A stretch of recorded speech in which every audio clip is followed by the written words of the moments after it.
Kami bersyukur kepadamu ya Tuhan. Pada hari ini kami dapat berkumpul bersama untuk menyembah Engkau Allah kami, Allah yang menciptakan segala yang ada, Allah yang peduli kepada manusia. Kami berterima kasih untuk kehadiran Tuhan di tengah-tengah ibadah kami, karena kehadiran-Mu lah yang dapat memuaskan dahaga jiwa kami. Dan kami berdoa untuk setiap saudara-saudara kami yang saat ini mengikuti, mendengarkan perkataan Tuhan. Biarlah kuasa Roh-Mu memenuhi mereka, sehingga mereka dapat mengerti kebenaran Tuhan. Dan hamba Tuhan yang menyampaikan firman, biarlah kuasa-Mu, hikmat-Mu memimpin untuk berkata-kata, supaya perkataan yang disampaikan bukan berasal dari pikiran manusia, tetapi berasal dari kehendak Tuhan sendiri. Kami siap mendengarkan firman-Mu. Dalam nama Tuhan Yesus kami berdoa. Amin. Jemaat dipersilakan duduk. Mari kita membaca dari Lukas pasal yang kelima. Lukas 5 ayat 12 sampai 16. Kita baca dalam bentuk responsoria. Lukas pasal yang kelima ayat 12 sampai ayat ke-16. Pada suatu kali, Yesus berada dalam sebuah kota. Di situ ada seorang yang penuh kusta. Ketika ia melihat Yesus, tersungkurlah ia dan memohon, "Tuan, jika Tuan mau, Tuan dapat mentahirkan aku." Lalu Yesus mengulurkan tangannya, menjamah orang itu dan berkata, "Aku mau, jadilah engkau tahir." Seketika itu juga menyerah penyakit kustanya.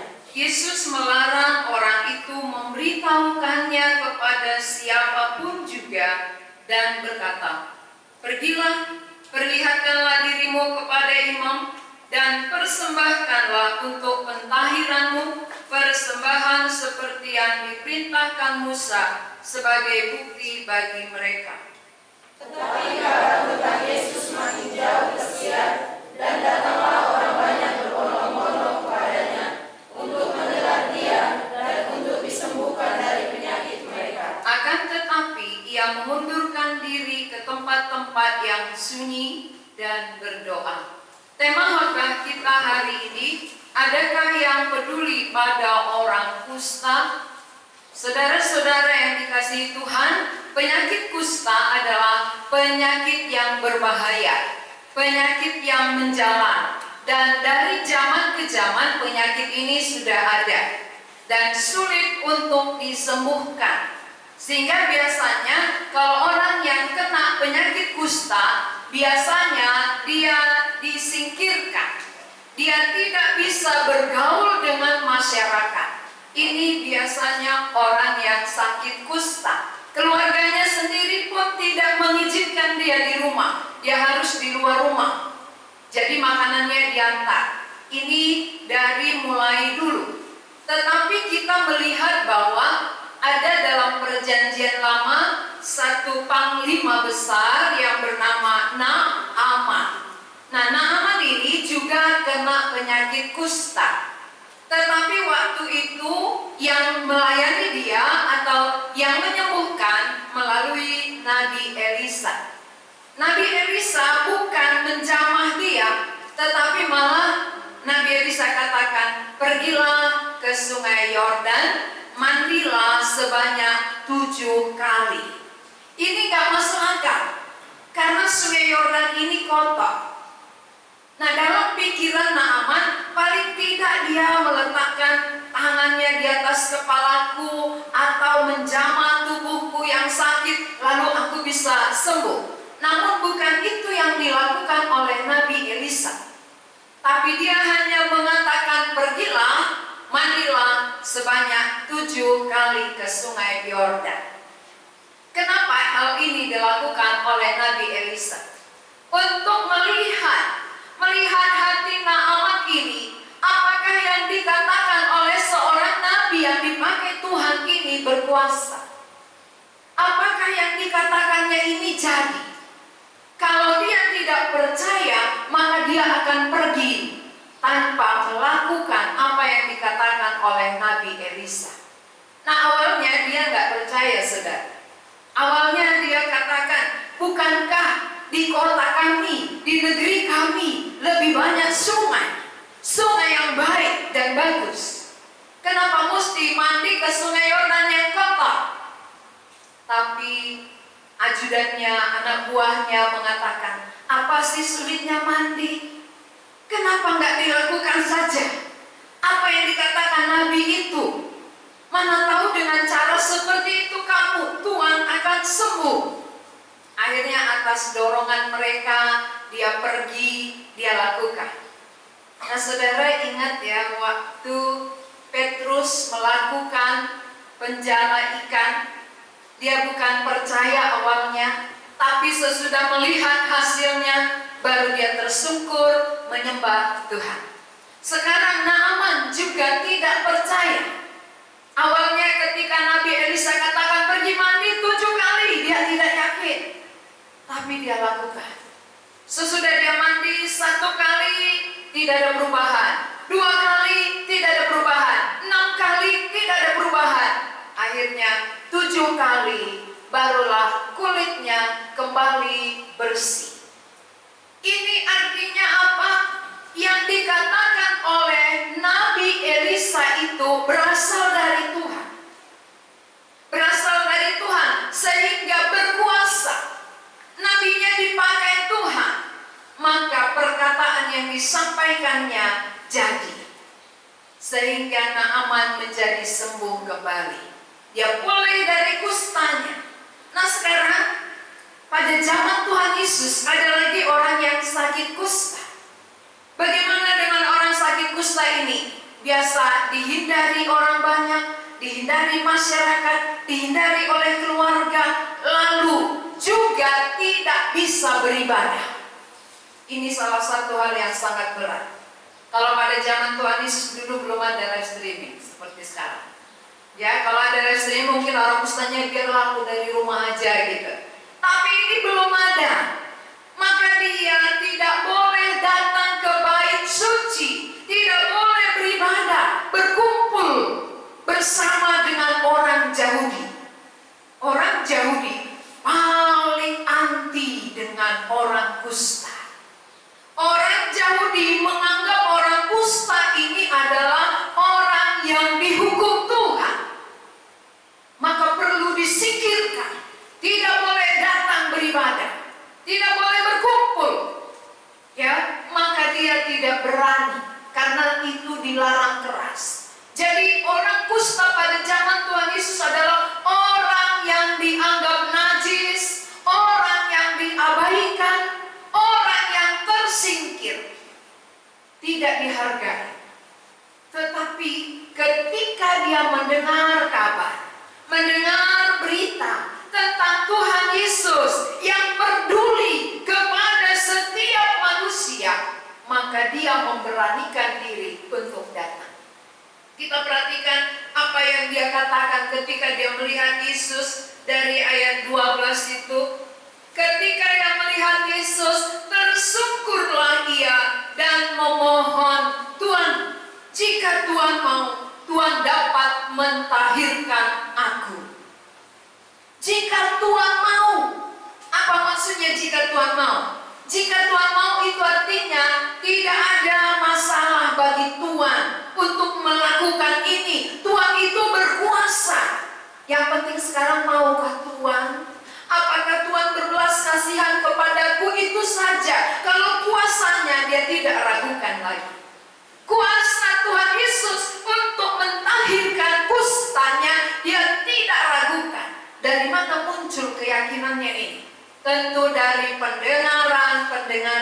Orang lain menyampaikan, dia dengar, lalu muncul keyakinannya bahwa Yesus sanggup berkuasa menolong, melepaskan dia dari penderitaannya. Saudara bayangkan, orang kusta paling menderita bukan hanya dari sakit kulitnya saja, tapi secara mental, secara batin, pasti kita merasa tidak berharga. Siapa yang pernah merasa dicuekin oleh orang lain? Tidak diopeni oleh siapapun, tidak ada yang peduli, ya, tidak ada yang perhatikan dalam semua kekurangan kelemahannya, dia diabaikan. Pasti mentalnya sangat terganggu. Orang yang seperti ini pasti bukan hanya masalah kulit yang dia perhatikan, tapi dari dalam pun dia sudah tertekan. Siapakah yang peduli kepada orang kusta? Saudara-saudara peduli kalau bertemu dengan orang kusta lalu dia minta sedekah, saudara kasih? Saudara pasti menghindar. Jangan-jangan waktu aku kasih nanti aku tertular, aku kena. Ini penderitaan orang yang sakit kusta, saudara. Tidak ada yang peduli padanya. Masyarakat mau menghindari, orang-orang beribadah juga melarang dia untuk ikut beribadah. Coba kalau saudara nggak diizinkan datang beribadah, sakit sekali. Yang lain semua diizinkan, lalu saudara dilarang untuk datang. Ini pasti tertekan batin. Ini pengalaman orang yang sakit kusta, saudara. Ini yang sedang terjadi dalam dirinya. Lalu di tengah-tengah penderitaan, udah sakit secara tubuh, sakit lagi mental, tertekan lagi. Siapa yang peduli kepada dia? Hanya satu pribadi. Itulah Yesus Kristus. Maka waktu dia katakan, Tuhan, jika Tuhan mau, Tuhan bisa mentahirkan aku. Apakah Tuhan Yesus cuek kepadanya? Apakah Tuhan Yesus tinggalkan dia? Kita perhatikan dari ayat 13. Lalu Yesus mengulurkan tangannya, saudara. Yesus mengulurkan tangannya menjamah orang itu dan berkata, aku mau.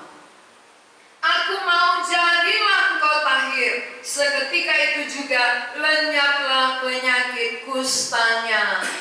Tuhan Yesus menjamah. Tuhan Yesus mengulurkan tangan. Dia Allah. Nabi Elisa hanya hambanya Allah.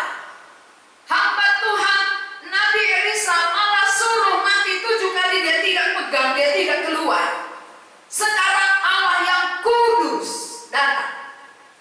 Allah yang suci datang. Dia mengulurkan tangannya. Dia menjamah penyakit kustanya. Kenapa? Mengapa Tuhan Yesus yang Allah yang suci dan kudus mau menjamah orang yang tadinya dianggap oleh orang Yahudi ini sangat najis? Karena kedatangan Tuhan Yesus bukan untuk orang benar. Kedatangannya memang untuk orang yang najis, saudara.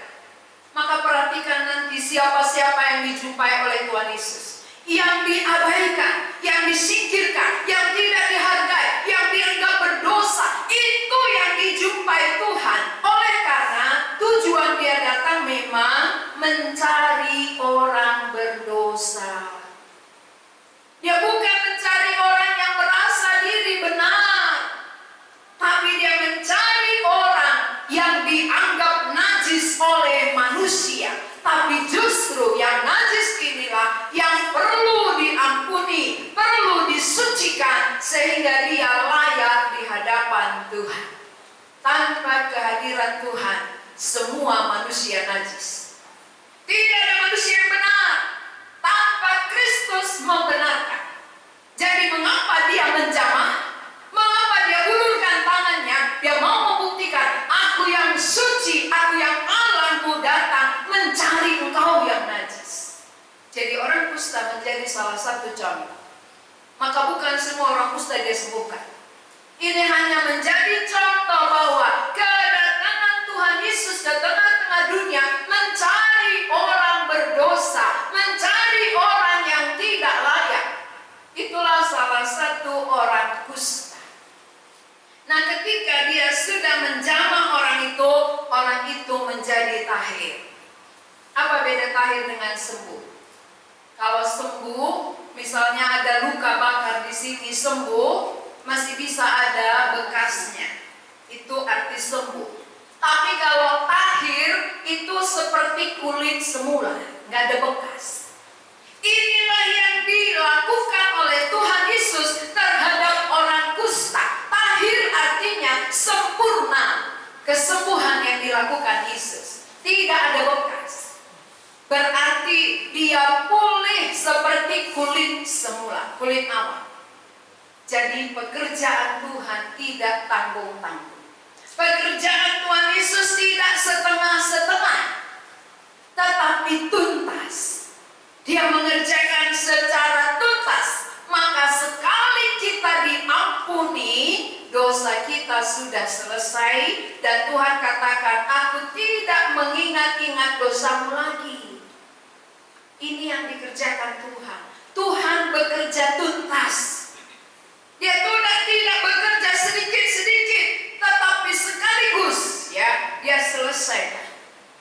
Jadi pertama, mengapa Tuhan mengulurkan tangan? Kenapa Tuhan menjamah orang kusta? Karena dia datang untuk orang yang najis, yang dihindari oleh orang banyak, yang dilarang masuk ke bait suci. Tapi itulah yang dijumpai oleh Tuhan Yesus, supaya mata setiap orang yang menganggap diri benar bisa terbuka. Jadi tujuan Tuhan Yesus banyak, luas. Bukan hanya menolong orang kusta, tapi menolong orang Yahudi, supaya pikiran mereka tidak sempit. Pikiran orang Yahudi tidak picik, karena mereka menganggap diri mereka yang benar. Yang lain semua najis, ya. Apalagi orang kusta ini paling najis, tidak layak. Tapi justru Tuhan datang menjumpai dia yang dianggap najis oleh orang Yahudi. Menjumpai, menjamah, lalu mentahirkan dia. Nah, sesudah dia tahir, apa yang disuruh Tuhan kepadanya? Ayat 14. Yesus melarang orang itu memberitahukannya kepada siapapun juga dan berkata, pergilah, perlihatkanlah dirimu kepada imam dan persembahkanlah untuk pentahiranmu persembahan seperti yang diperintahkan Musa sebagai bukti bagi mereka. Jadi kitab Musa itu pedoman bagi orang Yahudi. Mereka berpatokan kepada kitab Musa. Apa yang mereka lakukan, apa yang mereka kerjakan untuk menyatakan bahwa orang kusta sudah tahir, juga melalui kitab Musa itu ukuran. Dan yang menyatakan itu sah, itu para imam. Jadi ketika nanti para imam katakan, oh ini sudah tahir, baru bisa masuk ke jemaat, baru bisa bergabung beribadah. Kalau imam katakan tidak, maka dia tidak juga diterima. Jadi ketika sesudah dia ditahirkan oleh Tuhan Yesus, Tuhan katakan, jangan beritahukan kepada siapapun, tapi pergilah kepada imam. Sekarang menjadi pertanyaan, mengapa kesembuhan yang begitu luar biasa, yang sulit disembuhkan oleh manusia, tapi dikerjakan oleh Tuhan Yesus, namun Tuhan Yesus larang? Ini sering menjadi pertanyaan banyak orang. Mengapa Yesus larang beritahukan kepada siapapun, padahal ini mujizat yang luar biasa? Ini yang tidak bisa dilakukan oleh manusia, tapi dilakukan oleh Tuhan Yesus. Mengapa Yesus larang untuk menyampaikan kepada siapapun selain kepada imam? Saudara harus mengerti mengapa Yesus larang. Karena misi Tuhan Yesus bukan untuk menyembuhkan sakit penyakit jasmani. Perhatikan ini. Misi dia datang dari surga ke dunia ini bukan untuk menyembuhkan sakit penyakit jasmani. Lalu untuk apa misinya? Misi Tuhan datang ke dunia adalah menyembuhkan penyakit yang paling parah, yang lebih parah dari kusta. Saudara punya penyakit yang lebih parah dari kusta? Ya, bukan COVID ya. bukan COVID. Penyakit yang lebih parah dari kusta adalah penyakit dosa yang tidak bisa disembuhkan oleh satu orang pun. Hanya Allah yang kudus yang bisa menyembuhkan. Maka misinya untuk datang ke bumi adalah untuk menyembuhkan apa yang tidak bisa dilakukan oleh manusia. Hanya Dia yang bisa kerjakan. Nah saudara-saudara, dari mana kita tahu? Perhatikan dari ayat 15. Tadi dilarang. Dilarang orang kusta memberitahukan. Tapi ayat 15, kabar tentang Yesus makin jauh tersiar. Dan datanglah orang banyak berbondong-bondong kepadanya untuk mendengar Dia dan untuk disembuhkan dari penyakit mereka. Orang yang dilarang, kalau sudah mengalami perbuatan Tuhan, tidak bisa dibendung. Orang yang sakit kusta, yang tadinya dihindari orang, tidak dipedulikan oleh masyarakat, sekarang disembuhkan, ditahirkan oleh Yesus.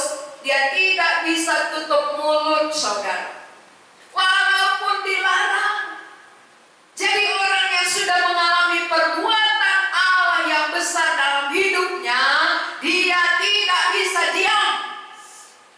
Dia akan terus menceritakannya, karena dia merasakan perbuatan Allah di dalam hidupnya. Maka kenapa banyak orang disuruh, ayo silakan bersaksi, silakan cerita. Kenapa bungkam mulut? Kenapa mulut tertutup? Karena belum mengalami perbuatan Allah di dalam hidup. Kalau orang sudah mengalami, dilarang sekalipun, dia terus ceritakan. Karena apa yang dialami itu tidak bisa berhenti, saudara. Yang tadinya tersingkir, yang tadinya tidak diperdulikan orang, tidak diakui di tengah masyarakat dan juga di lingkungan gereja, sekarang diakui, diterima oleh Allah yang kudus. Ini suatu perbuatan yang luar biasa. Ini suatu hal yang tidak bisa dibendung. Maka dia tidak berhenti menceritakan. Oleh karena itulah, maka banyak orang datang berbondong-bondong. Tujuannya apa? Mendengar Dia. Tujuannya supaya disembuhkan dari penyakit mereka. Nah, saudara-saudara yang dikasihi oleh Tuhan, sesudah orang banyak datang, apakah Tuhan Yesus senang? Oh, puji Tuhan. Kamu pemberita yang sangat luar biasa, sudah banyak datang. Kamu mengumpulkan orang-orang sakit. Akhirnya kalau semua orang sakit kumpul, disembuhkan oleh Tuhan Yesus, dia bukan lagi menjalankan misinya, tapi dia datang sebagai dokter, ya. Dokter spesialis. Penyakit apa? Segala macam penyakit. Padahal Tuhan Yesus bukan untuk itu, saudara.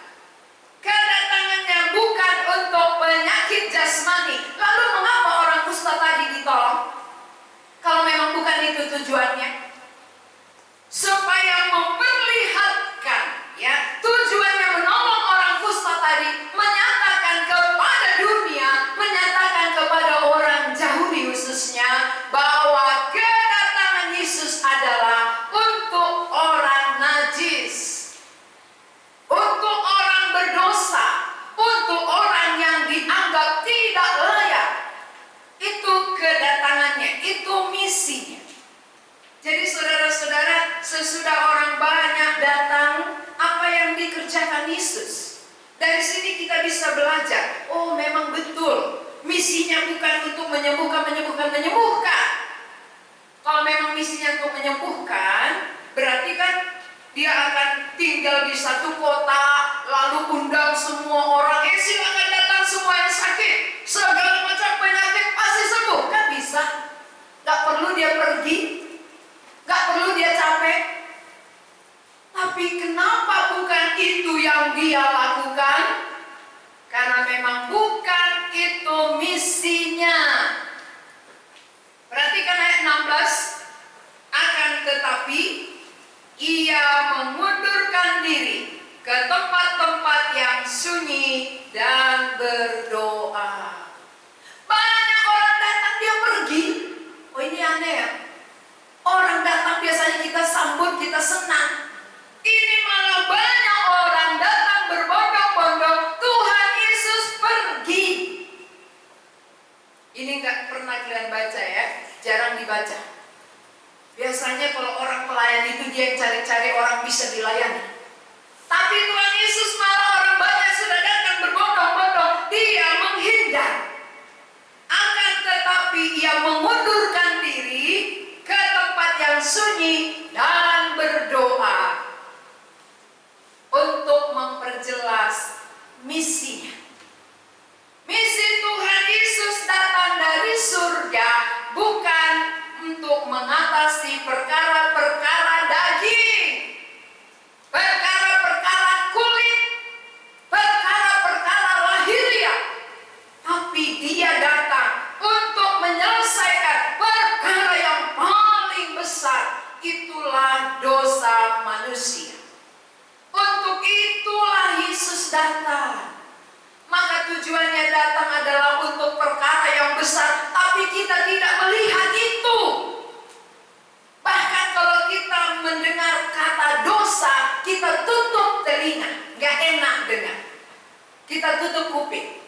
Tapi ketika disampaikan khotbah tentang berkat, wah, kita buka lebar kuping kita. Ini artinya apa? Tidak mengerti apa misi Allah. Misi Tuhan datang untuk apa?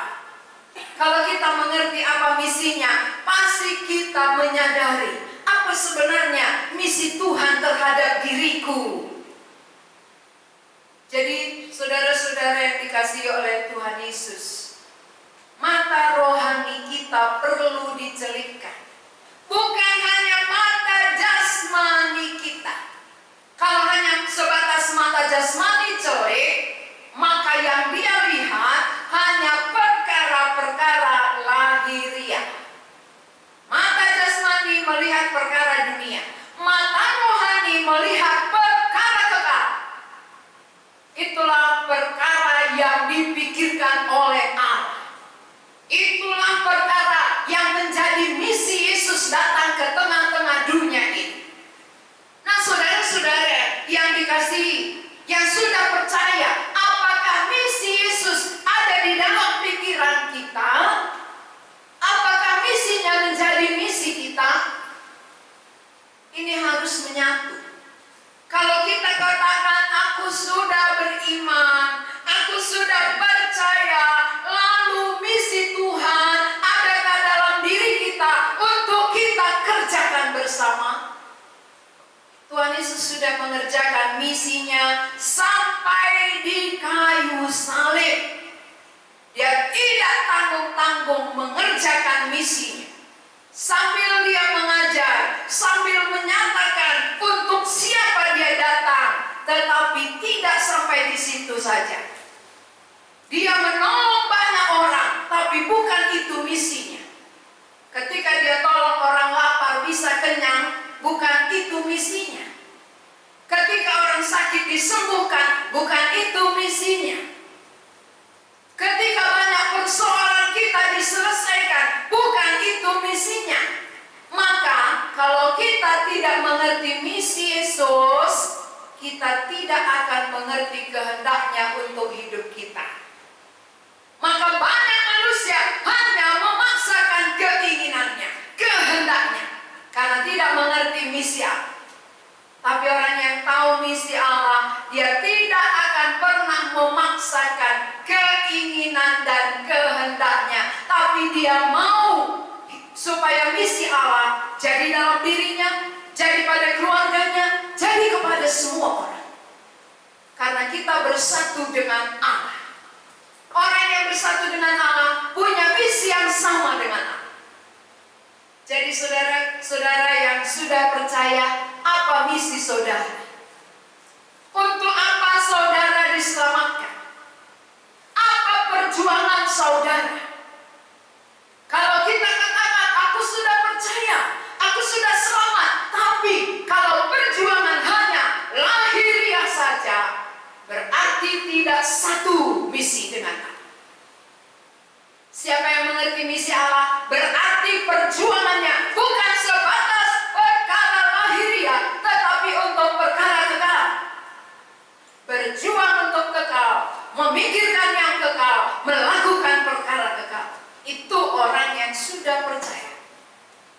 orang yang sudah percaya menyatu misi Allah dengan misinya dan terlihat di dalam aplikasi.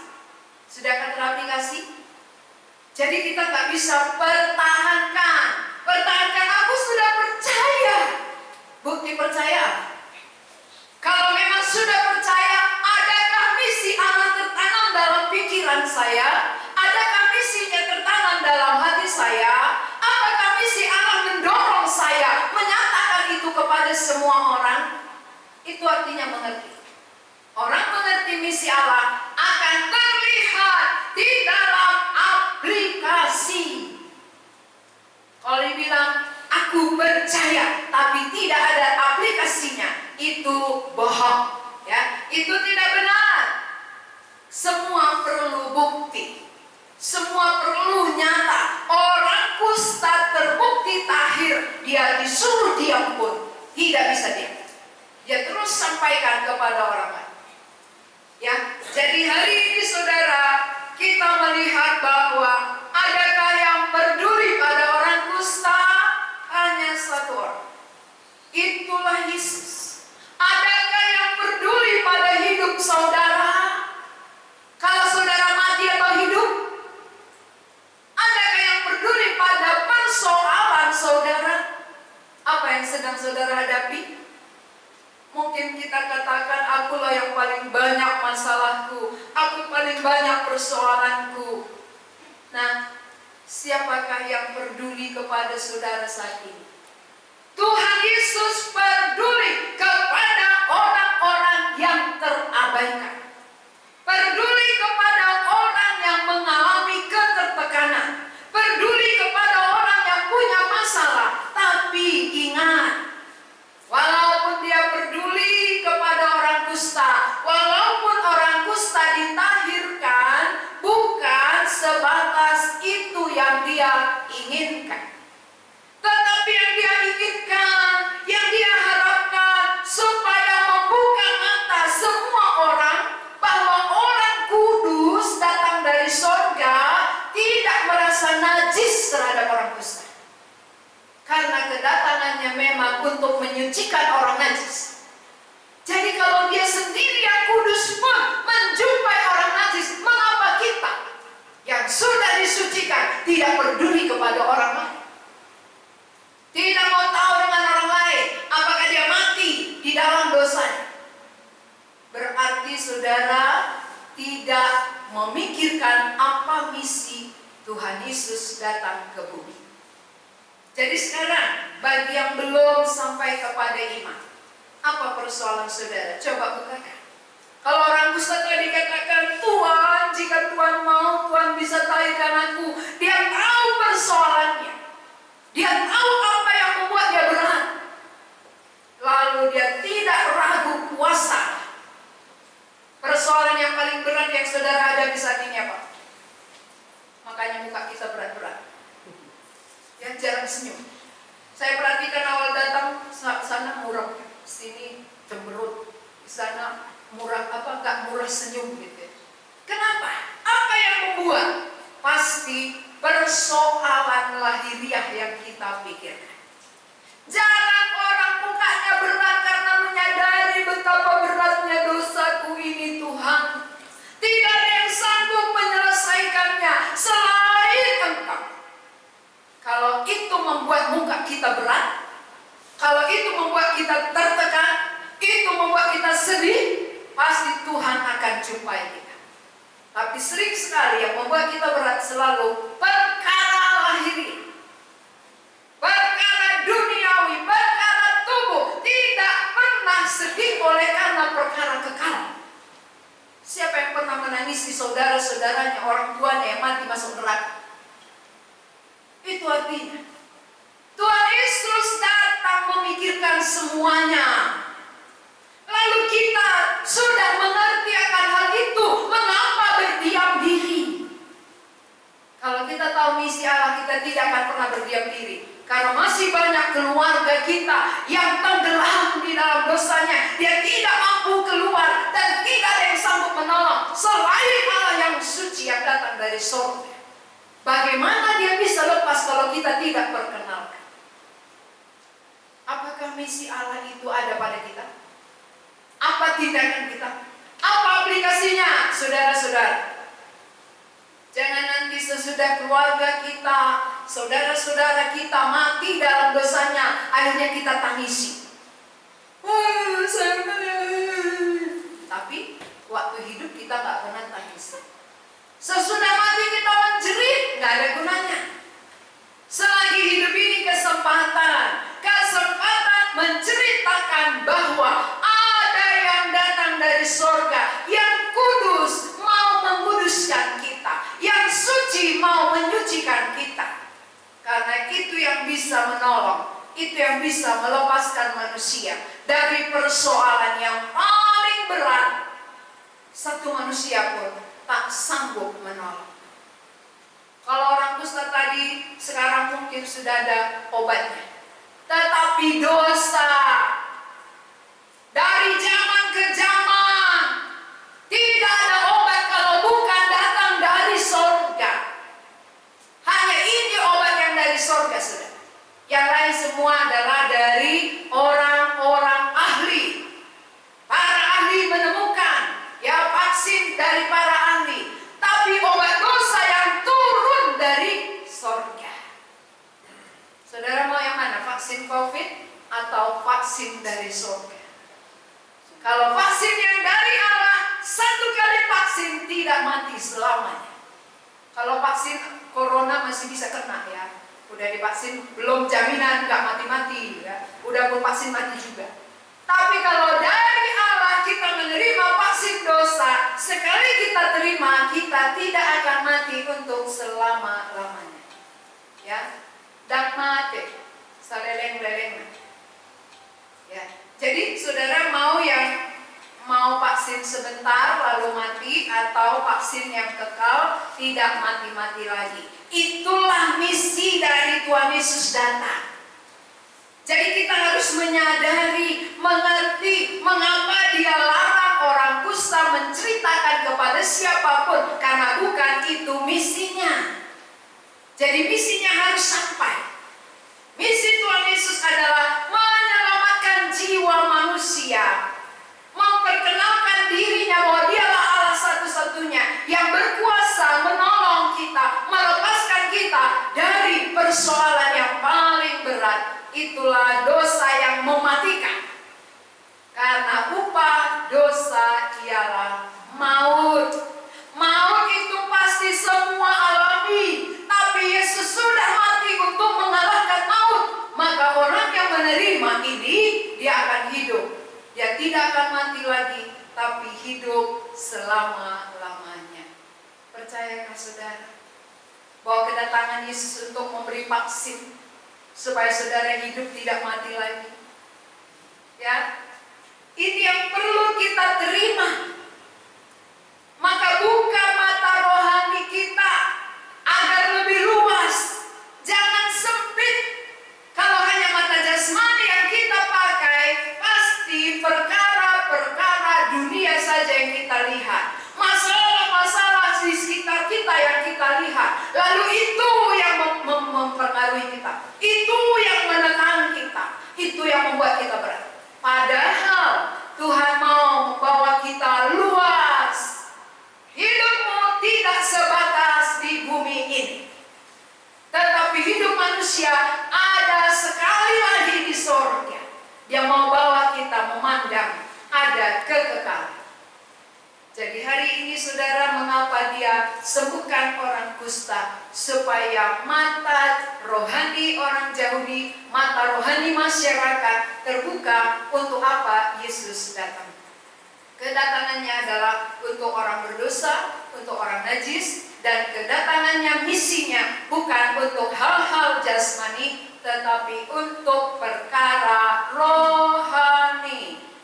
Tujuan saudara datang beribadah cari perkara apa? Perkara jasmani? Berarti nggak ketemu dengan misi Yesus. Saudara-saudara yang menyaksikan dari rumah, apa tujuan saudara datang kepada Yesus? Apa misi saudara? Kalau misi hanya sebatas berkat-berkat dunia saja, kesembuhan-kesembuhan fisik saja, berarti beda dengan misinya Tuhan Yesus. Kalau beda dengan misinya, maka kita tidak akan bersuka cita. Walaupun itu kita terima, walaupun berkat kita dapat melimpah, walaupun kesembuhan jadi, tapi kalau misi yang sesungguhnya tidak jadi dalam diri kita, maka damai sejahtera tidak menjadi bagian kita. Siapa yang mau damai sejahtera, sukacitanya sempurna, harus menerima misinya Allah. Misi Allah harus jadi dalam hidup kita. Untuk perkara yang kekal, bukan perkara lahiriah, bukan perkara dunia sementara. Mari kita berdoa. Tuhan, hamba-Mu sudah selesai menyampaikan firman. Kami percaya Roh-Mu yang kudus akan meneruskannya, supaya tiap-tiap orang yang mendengarkan firman mengerti misi Tuhan. Misi Tuhan Yesus datang ke bumi bukan perkara-perkara lahiriah, tetapi untuk perkara yang kekal. Karena itulah Engkau melarang orang kusta untuk menyampaikan kepada siapapun juga. Dan ketika orang banyak datang, Tuhan menyingkir, Tuhan pergi, karena bukan itu misi Tuhan yang sebenarnya. Tolong kami untuk mengerti dalam kesederhanaan kami, dalam keterbatasan kami memerlukan pertolongan Roh-Mu yang tidak terbatas untuk menyatakan rahasia-Mu ini. Terima kasih Tuhan, di dalam nama Yesus kami berdoa. Amin.